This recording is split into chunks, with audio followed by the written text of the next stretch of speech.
that's my entire issue is I can no longer trust the process because I've seen enough of the process to give me really more than pause now, but genuine concern.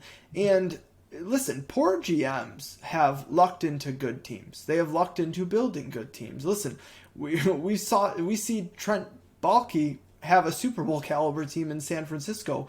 And you know what I think of him, and honestly, probably what a lot of fans out there think of him. Not that fans are the greatest evaluation tool, but he's not a GM that a lot of people have faith in. Yet he has lucked into having some really good teams. The problem is, sustained success requires you having a really sound process in and year out getting value. And whether you have luck to accompany that or not is the difference on whether you can win the Super Bowl. But if your process isn't good, you're not going to get there no matter how much luck you have. And that's what concerns me. And honestly, one of the things that I'm going to use to illustrate this is something that a lot of people probably don't even think about. But we took Aiden Hutchinson in number 2 overall, and we absolutely love that move. Everyone in our draft room loved that move.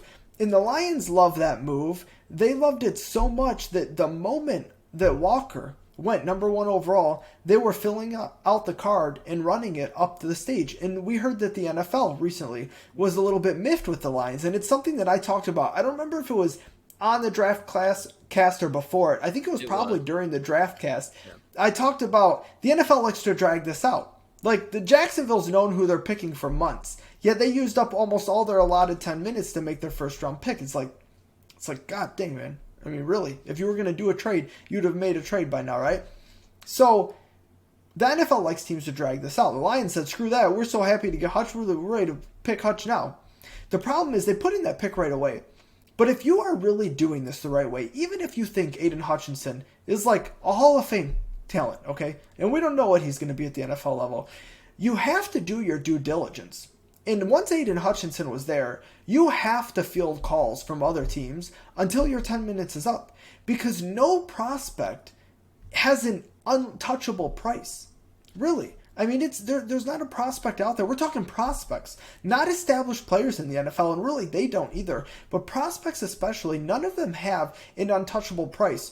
So for Brad Holmes to sit there and not at least take the calls and listen, that is concerning to me. Because in his mind, Aiden Hutchinson was so good that it didn't matter who called him and what they offered him. Now, I'm not saying we should have traded the pick. I'm not saying that we would have had all of these amazing offers.